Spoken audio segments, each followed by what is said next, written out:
मैं उर्वशी, विभागाध्यक्ष हिंदी विभाग, रांची विमेंस कॉलेज, रांची। आज हम बात करेंगे हिंदी पत्रकारिता के उद्भव और विकास पर। हिंदी पत्रकारिता की कहानी भारतीय राष्ट्रीयता की कहानी है। हिंदी पत्रकारिता के आदि उन्नायक जातीय चेतना, युगबोध और अपने महत् दायित्व के प्रति पूर्ण सचेत थे। कदाचित इसीलिए विदेशी सरकार की दमन नीति का उन्हें शिकार होना पड़ा था। उसके नृशंस व्यवहार की यातना झेलनी पड़ी थी। 19वीं शताब्दी में हिंदी गद्य निर्माण की चेष्टा और हिंदी प्रचार आंदोलन अत्यंत प्रतिकूल परिस्थितियों में भयंकर कठिनाइयों का सामना करते हुए भी कितना तेज और पुष्ट था, इसका साक्ष्य भारत मित्र, सार सुधा निधि और उचित वक्ता के जीर्ण पृष्ठों पर मुखर है। वर्तमान में हिंदी पत्रकारिता ने अंग्रेजी पत्रकारिता के दबदबे को खत्म कर दिया है। पहले देश विदेश में अंग्रेजी पत्रकारिता का दबदबा था, लेकिन आज हिंदी भाषा का झंडा चहुं दिशा में लहरा रहा है। 30 मई को हिंदी पत्रकारिता दिवस के रूप में मनाया जाता है। भारतवर्ष में आधुनिक ढंग की पत्रकारिता का जन्म 18वीं शताब्दी के चतुर्थ चरण में कोलकाता, मुंबई और मद्रास में हुआ। 1780 में प्रकाशित हिके का कलकत्ता गजट कदाचित इस ओर का पहला प्रयत्न था। हिंदी के पहले पत्र उद्दंत मार्तंड के प्रकाशित होने तक इन नगरों की अंग्रेजी पत्रकारिता काफी विकसित हो गई थी। अंतिम वर्षों में फारसी भाषा में भी पत्रकारिता का जन्म हो चुका था। 18वीं शताब्दी के फारसी पत्र कदाचित हस्तलिखित पत्र थे। 1801 में हिंदुस्तान इंटेलिजेंस ओरिएंटल एंथोलॉजी नाम से जो संकलन प्रकाशित हुआ, उसमें उत्तर भारत के कितने ही अखबारों के उद्धरण थे। 1810 में मौलवी इकराम अली ने कोलकाता से लिथोपत्र हिंदुस्तानी प्रकाशित करना प्रारंभ किया। 1816 में गंगा किशोर भट्टाचार्य ने बंगाल गजट का प्रवर्तन किया। यह पहला बंगला पत्र था। बाद में श्री रामपुर के पादरियों ने प्रसिद्ध प्रचार पत्र समाचार दर्पण को जन्म दिया। इन प्रारंभिक पत्रों के बाद 1823 में हमें बंगला भाषा के समाचार चंद्रिका और संवाद कौमुदी, फारसी उर्दू के जामे जहानुमा और शमसूल अखबार तथा गुजराती के मुंबई समाचार के दर्शन होते हैं। यह स्पष्ट है कि हिंदी पत्रकारिता बहुत बाद की चीज नहीं है। दिल्ली का उर्दू अखबार और मराठी का दिग्दर्शन हिंदी के पहले पत्र उद्दंत मार्तंड के बाद ही आए। उद्दंत मार्तंड के संपादक पंडित जुगल किशोर थे। यह साप्ताहिक पत्र था। पत्र की भाषा हिंदी रहती थी, जिसे पत्र के संपादकों ने मध्य देशीय भाषा कहा है। यह पत्र 1827 में बंद हो गया। उन दिनों सरकारी सहायता के बिना किसी भी पत्र का चलना असंभव था। कंपनी सरकार ने मिशनरियों के पत्र को डाक आदि की सुविधा दे रखी थी, परंतु चेष्टा करने पर भी उद्दंत मार्तंड को यह सुविधा नहीं मिली। 1826 ईस्वी से 1873 ईस्वी तक को हम हिंदी पत्रकारिता का पहला चरण कह सकते हैं। 1873 में भारतेंदु ने हरिश्चंद्र मैगजीन की स्थापना की। एक वर्ष के बाद यह पत्र हरिश्चंद्र चंद्रिका नाम से प्रसिद्ध हुआ। वैसे भारतेंदु का कवि वचन सुधा पत्र 1867 में ही सामने आ गया था और उसने पत्रकारिता के विकास में महत्वपूर्ण हिस्सा लिया था। परंतु नई भाषा शैली का प्रवर्तन 1873 में हरिश्चंद्र मैगजीन से ही हुआ। इस बीच के अधिकांश पत्र प्रयोग मात्र कहे जा सकते हैं और उनके पीछे पत्रकला का ज्ञान अथवा नए विचारों के प्रचार की भावना नहीं है।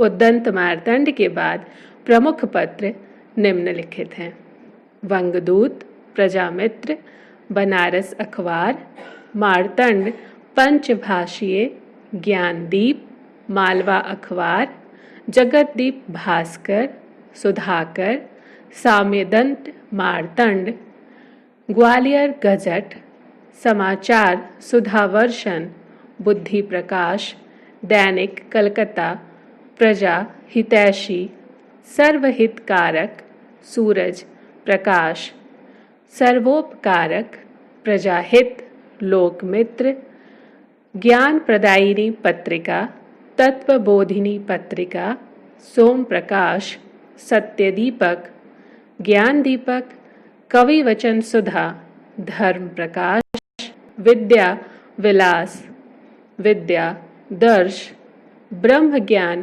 प्रकाश, आगरा अखबार, अल्मोड़ा अखबार, बुद्धि विलास, हिंदू प्रकाश, प्रयाग दूत, बुंदेलखंड अखबार, प्रेम पत्र और बोधा समाचार। इन पत्रों में से कुछ मासिक थे, कुछ साप्ताहिक। दैनिक पत्र केवल एक था, समाचार सुधा वर्षन, जो बांग्ला तथा हिंदी में छपता था और कोलकाता से प्रकाशित होता था। यह दैनिक पत्र 1871 तक चलता रहा। अधिकांश पत्र आगरा से प्रकाशित होते थे, जो उन दिनों एक बड़ा शिक्षा केंद्र था और विद्यार्थी समाज की आवश्यकताओं की पूर्ति करता था। शेष ब्रह्म समाज सनातन धर्म और मिशनरियों के प्रचार कार्य से संबंधित थे। बहुत से पत्र द्विभाषीय थे, हिंदी और उर्दू में छपा करते थे और कुछ तो पंचभाषीय तक थे। इससे भी पत्रकारिता की अपरिपक्व दशा सूचित होती है। हिंदी प्रदेश के प्रारंभिक पत्रों में बनारस अखबार काफी प्रभावशाली था और उसी की भाषा नीति के विरोध में 1850 में तारा मोहन मैत्र ने काशी से साप्ताहिक सुधाकर और राजा लक्ष्मण सिंह ने आगरा से प्रजा हितैषी का प्रकाशन आरंभ किया था। राजा शिव प्रसाद का बनारस अखबार उर्दू भाषा शैली को अपनाता था। ये दोनों पत्र पंडिताऊ तत्सम प्रधान शैली की ओर झुकते हुए दिखते हैं। 1867 से पहले भाषा शैली के संबंध में हिंदी पत्रकार किसी निश्चित शैली का अनुसरण नहीं कर सकते थे। इस वर्ष कवि वचन सुधा का प्रकाशन हुआ और एक तरह से हम उसे पहला महत्वपूर्ण पत्र कह सकते हैं। पहले यह मासिक था, फिर पाक्षिक हुआ और अंत में साप्ताहिक। भारतेंदु के बहुविध व्यक्तित्व का प्रकाशन इस पत्र के माध्यम से हुआ, परंतु सच तो यह है कि हरिश्चंद्र मैगजीन के प्रकाशन तक वे भी भाषा शैली और विचारों के क्षेत्र में मार्ग ही खोजते दिखाई देते हैं। हिंदी पत्रकारिता का दूसरा युग 1873 से 1900 तक चलता है। इस युग के एक छोर पर भारतेंदु का हरिश्चंद्र मैगजीन था और दूसरी ओर सरस्वती। इन 27 वर्षों में प्रकाशित पत्रों की संख्या 300 से ऊपर है। अधिकांश पत्र मासिक और साप्ताहिक थे। मासिक पत्रों में निबंध, उपन्यास, वार्ता आदि के रूप में कुछ अधिक ही अस्थायी स्तंभ होते थे, परंतु अधिकांश पत्र 10 से 15 पृष्ठों से अधिक नहीं जाते थे और उन्हें हम आज के शब्दों में विचार पत्र कह सकते हैं। साप्ताहिक पत्रों में समाचारों और उन पर टिप्पणियों का भी महत्वपूर्ण स्थान था। वास्तव में दैनिक समाचार के प्रति उस समय विशेष आग्रह नहीं था और इसीलिए उन दिनों साप्ताहिक और मासिक पत्र कहीं अधिक महत्वपूर्ण माने जाते थे और इन पत्रों ने जन जागरण में अत्यंत महत्वपूर्ण भाग लिया था। 19वीं शताब्दी के 25 वर्षों का आदर्श भारतेंदु की पत्रकारिता थी। कविवचन सुधा, हरिश्चंद्र मैगजीन, श्री हरिश्चंद्र चंद्रिका, बालबोधिनी के रूप में भारतेंदु ने इस दिशा में पथ प्रदर्शन किया था। उनकी टीका टिप्पणियों से अधिकारी तक घबराते थे और कविवचन सुधा के पंच पर रुष्ट होकर काशी के मजिस्ट्रेट ने भारतेंदु के पत्रों को शिक्षा विभाग के लिए लेना बंद कर दिया था। इसमें संदेह नहीं है कि पत्रकारिता के क्षेत्र में भारतेंदु पूर्णतया निर्भीक थे और उन्होंने नए नए पत्रों के लिए प्रोत्साहन दिया। हिंदी प्रदीप, भारत जीवन आदि अनेक पत्रों का नामकरण भी उन्होंने ही किया था। उनके युग के सभी पत्रकार उन्हें अपना अग्रज मानते थे। भारतेंदु के बाद इस क्षेत्र में जो पत्रकार आए उनमें प्रमुख थे पंडित रुद्रदत्त शर्मा, बालकृष्ण भट्ट, दुर्गा प्रसाद मिश्र, पंडित वंशीधर, बद्रीनारायण चौधरी, देवकीनंदन त्रिपाठी, राधाचरण गोस्वामी, पंडित गौरीदत्त, राज रामपाल सिंह, प्रताप नारायण मिश्र, अंबिका दत्त व्यास, बाबू रामकृष्ण वर्मा, पंडित राम गुलाम अवस्थी, योगेश चंद्र वसु, पंडित कुंदन लाल और बाबू देवकीनंदन खत्री। 1895 ईस्वी में नागरी प्रचारिणी पत्रिका का प्रकाशन आरंभ हुआ। इस पत्रिका से गंभीर साहित्य समीक्षा का आरंभ हुआ और इसलिए हम इसे एक निश्चित प्रकाश स्तंभ मान सकते हैं। 1900 ईस्वी में सरस्वती और सुदर्शन के अवतरण के साथ हिंदी पत्रकारिता के दूसरे युग का पटाक्षेप हो जाता है। 25 वर्षों में हिंदी पत्रकारिता अनेक दिशाओं में विकसित हुई। प्रारंभिक पत्र शिक्षा प्रचार और धर्म प्रचार तक सीमित थे। भारतेंदु ने सामाजिक, राजनीतिक और साहित्यिक दिशाएं भी विकसित की। उन्होंने बालाबोधिनी नाम से पहला स्त्री मासिक पत्र चलाया। कुछ वर्ष बाद महिलाओं को स्वयं इस क्षेत्र में उतरते देखा जाता है। भारत भगिनी, सुगृहिणी इन वर्षों में धर्म के क्षेत्र में आर्य समाज और सनातन धर्म के प्रचारक विशेष सक्रिय थे। ब्रह्म समाज और राधा स्वामी मत से संबंधित कुछ पत्र और मिर्जापुर जैसे ईसाई केंद्रों से कुछ ईसाई धर्म संबंधी पत्र भी सामने आते हैं, परंतु युग की धार्मिक प्रतिक्रियाओं को हम आर्य समाज के और पौराणिक के पत्रों में ही पाते हैं। आज ये पत्र कदाचित उतने महत्वपूर्ण नहीं जान पड़ते, परंतु इसमें संदेह नहीं है कि उन्होंने हिंदी की गद्य शैली को पुष्ट किया और जनता में नए विचारों की ज्योति जगाई। इन धार्मिक वाद विवादों के फलस्वरूप समाज के विभिन्न वर्ग और संप्रदाय सुधार की ओर अग्रसर हुए और बहुत शीघ्र ही सांप्रदायिक पत्रों की बाढ़ आ गई। सैकड़ों की संख्या में विभिन्न जातीय और वर्गीय पत्र प्रकाशित हुए और उन्होंने असंख्य जनों को वाणी दी। आज वही पत्र हमारी इतिहास चेतना में विशेष महत्वपूर्ण हैं, जिन्होंने भाषा, शैली, साहित्य, अथवा राजनीति के क्षेत्र में कोई अप्रतिम कार्य किया हो। साहित्यिक दृष्टि से हिंदी प्रदीप, ब्राह्मण, क्षत्रिय पत्रिका, आनंद कादम्बिनी, भारतेंदु, देवनागरी, वैष्णव पत्रिका, कवि के चित्रकार, नागरी नीरद, साहित्य सुधानिधि और राजनीतिक दृष्टि से भारत मित्र, उचित वक्ता, सार सुधानिधि, भारतोदय, भारत जीवन, शुभ चिंतक और हिंदी वंगवासी विशेष महत्वपूर्ण हैं।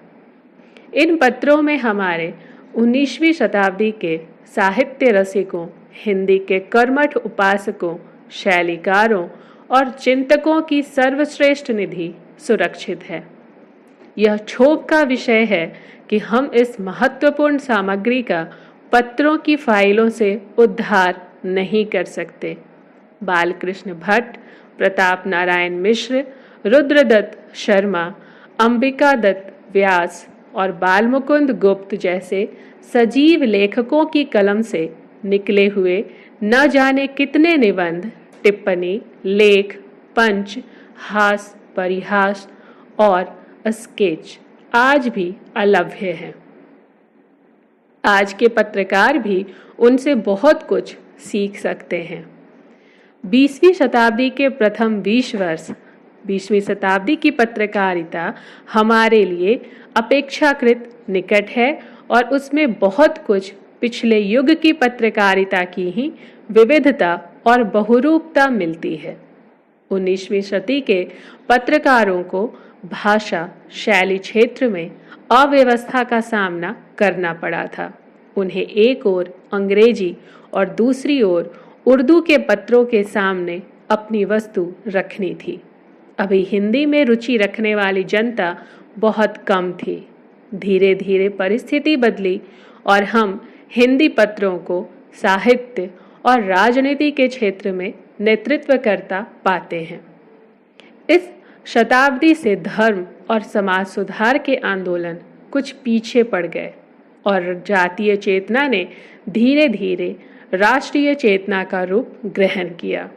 फलतः अधिकांश पत्र साहित्य और राजनीति को ही लेकर चले। साहित्यिक पत्रों के क्षेत्र में पहले 2 दशकों में आचार्य द्विवेदी द्वारा संपादित सरस्वती का नेतृत्व रहा। वस्तुतः इन 20 वर्षों में हिंदी के मासिक पत्र एक महान साहित्यिक शक्ति के रूप में सामने आए। उपन्यास, कहानी के रूप में कई पत्र प्रकाशित हुए, जैसे उपन्यास हिंदी नावल, उपन्यास लहरी, उपन्यास सागर, उपन्यास कुसुमांजलि, उपन्यास बहार, उपन्यास प्रचार। केवल कविता अथवा समस्या पूर्ति लेकर अनेक पत्र 19वीं शताब्दी के अंतिम वर्षों में निकलने लगे थे। वे भी चल रहे थे। समालोचना के क्षेत्र में समालोचक और ऐतिहासिक शोध से संबंधित इतिहास का प्रकाशन भी महत्वपूर्ण घटना है। परंतु सरस्वती ने जो आदर्श रखा था वह अधिक लोकप्रिय रहा और इस श्रेणी के पत्रों में उसके साथ कुछ थोड़े ही पत्रों का नाम लिया जा सकता है, जैसे भारतेंदु, नागरी हितैषिणी पत्रिका, बांकीपुर, नागरी प्रचारक, मिथिला मिहिर और इंदु। सरस्वती और इंदु दोनों हिंदी की साहित्य चेतना के इतिहास के लिए महत्वपूर्ण हैं और एक तरह से हम उन्हें उस युग की साहित्यिक पत्रकारिता का शीर्षमणि कह सकते हैं। सरस्वती के माध्यम से आचार्य महावीर प्रसाद द्विवेदी और इंदु के माध्यम से पंडित रूप नारायण पांडे ने जिस संपादकीय सतर्कता और ईमानदारी का आदर्श हमारे सामने रखा, वह हिंदी पत्रकारिता को एक नई दिशा देने में समर्थ हुआ।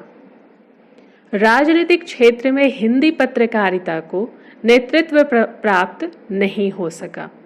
पिछले युग की राजनीतिक पत्रकारिता का केंद्र कोलकाता था, परंतु कोलकाता हिंदी प्रदेश से दूर पड़ता था और स्वयं हिंदी प्रदेश को राजनीतिक दिशा में जागरूक नेतृत्व कुछ देर में मिला। हिंदी प्रदेश का पहला दैनिक राजा रामपाल सिंह का द्विभाषीय हिंदुस्तान है, जो अंग्रेजी और हिंदी में प्रकाशित होता था। 2 वर्ष बाद बाबू सीताराम ने भारतोदय नाम से एक दैनिक पत्र कानपुर से निकालना शुरू किया, परंतु ये दोनों पत्र दीर्घजीवी नहीं हो सके और साप्ताहिक पत्रों को ही राजनीतिक विचारधारा का वाहन बनना पड़ा। वास्तव में 19वीं शताब्दी में कोलकाता के भारत मित्र, वंगवासी, सार सुधा निधि और उचित वक्ता ही हिंदी प्रदेश की राजनीतिक भावना का प्रतिनिधित्व करते थे। इनमें कदाचित भारत मित्र ही सबसे अधिक अस्थायी और शक्तिशाली था। 19वीं शताब्दी में बंगाल और महाराष्ट्र लोक जागृति के केंद्र थे। उग्र राष्ट्रीय पत्रकारिता में भी यही प्रांत अग्रणी थे। हिंदी प्रदेश के पत्रकारों ने इन प्रांतों के नेतृत्व को स्वीकार कर लिया था और बहुत दिनों तक उनका स्वतंत्र राजनीतिक व्यक्तित्व विकसित नहीं हो सका। फिर भी हम अभ्युदय, प्रताप, कर्मयोगी, हिंदी केसरी आदि के रूप में हिंदी राजनीतिक पत्रकारिता को कई डग आगे बढ़ाते पाते हैं। प्रथम महायुद्ध की उत्तेजना ने एक बार फिर कई दैनिक पत्रों को जन्म दिया।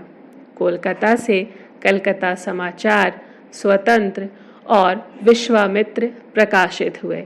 मुंबई से वेंकटेश्वर समाचार ने अपना दैनिक संस्करण प्रकाशित करना आरंभ किया और दिल्ली से विजय निकला। 1921 में काशी से आज और कानपुर से वर्तमान प्रकाशित हुए। 1921 में हिंदी पत्रकारिता फिर एक बार करवट लेती है और राजनीतिक क्षेत्र में अपना नया जीवन आरंभ करती है।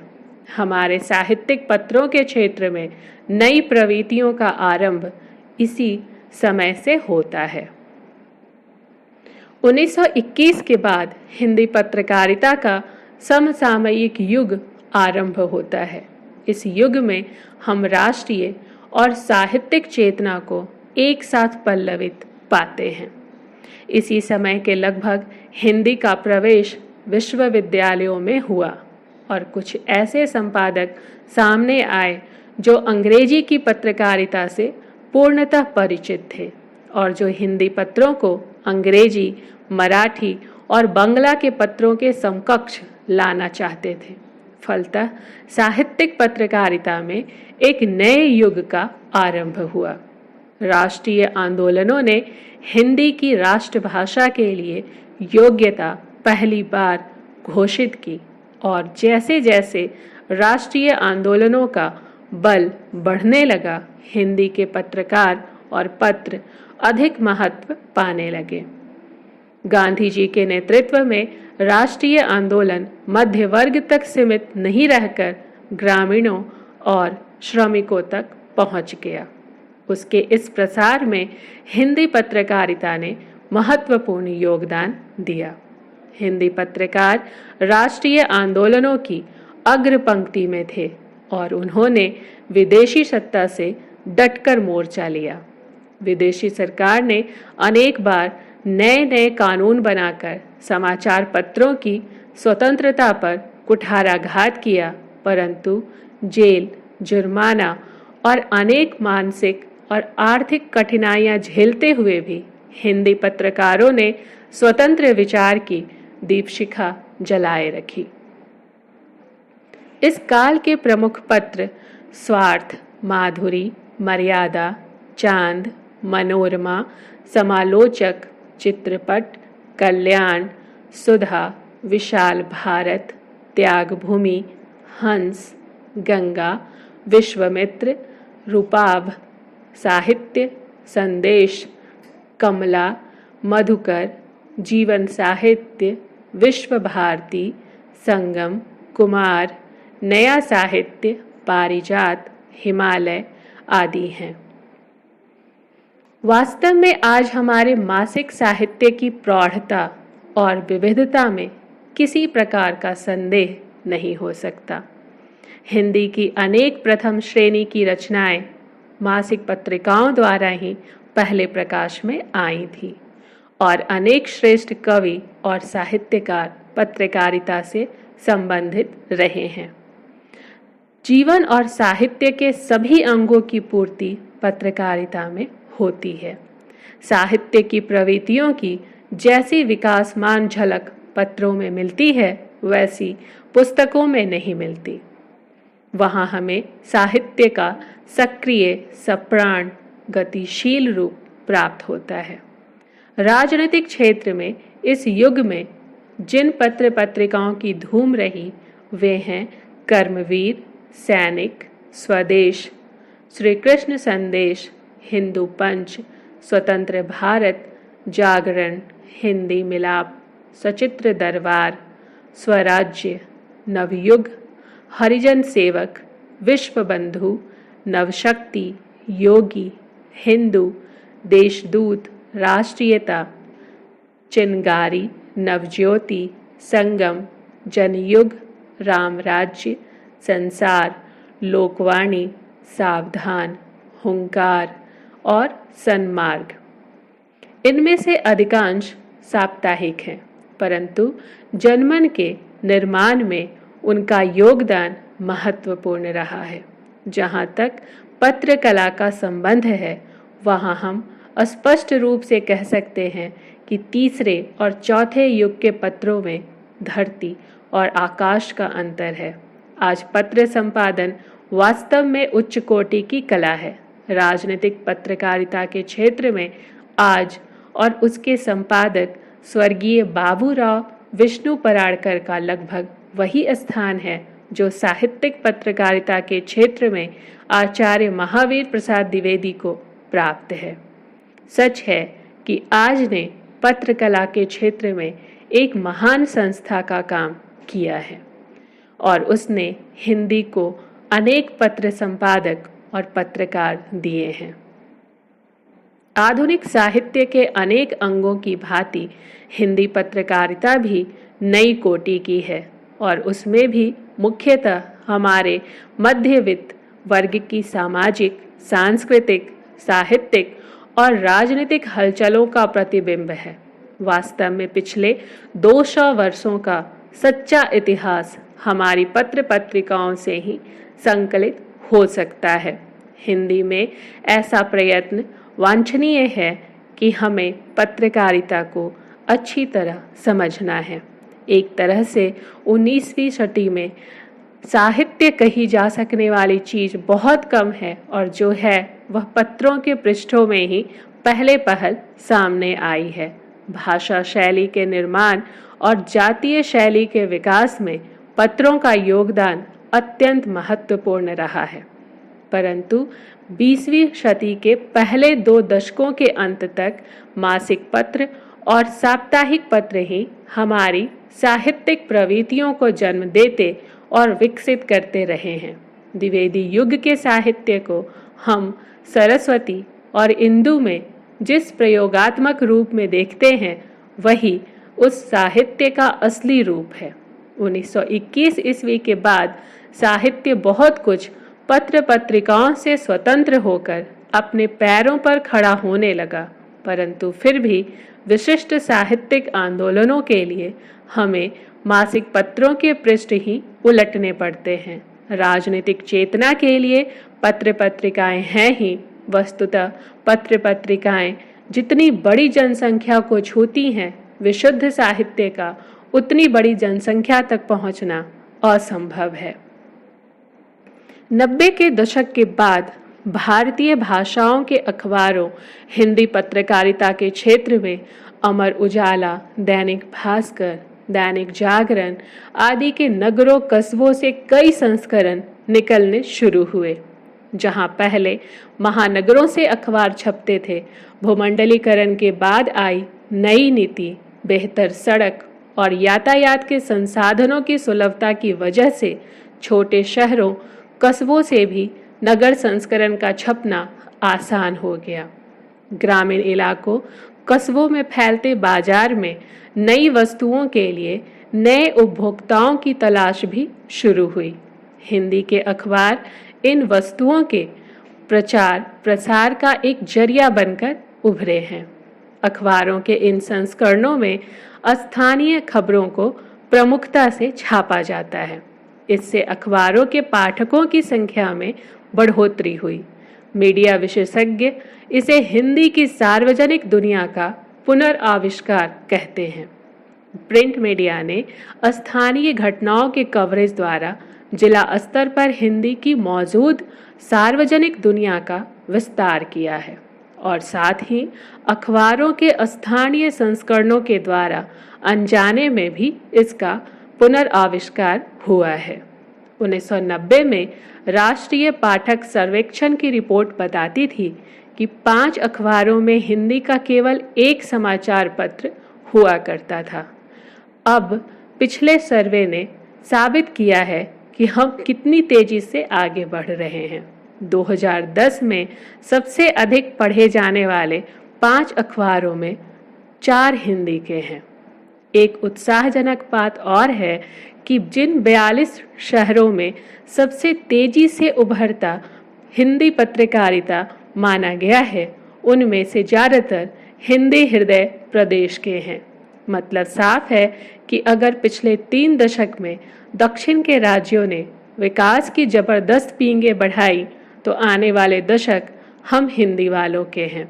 ऐसा नहीं है कि अखबार के अध्ययन के मामले में ही यह प्रदेश अगुआ साबित हो रहे हैं। आईटी इंडस्ट्री का एक आंकड़ा बताता है कि हिंदी और भारतीय भाषाओं में नेट पर पढ़ने लिखने वालों की तादाद लगातार बढ़ रही है। मतलब साफ है, हिंदी की आकांक्षाओं का यह विस्तार पत्रकारों की ओर भी देख रहा है।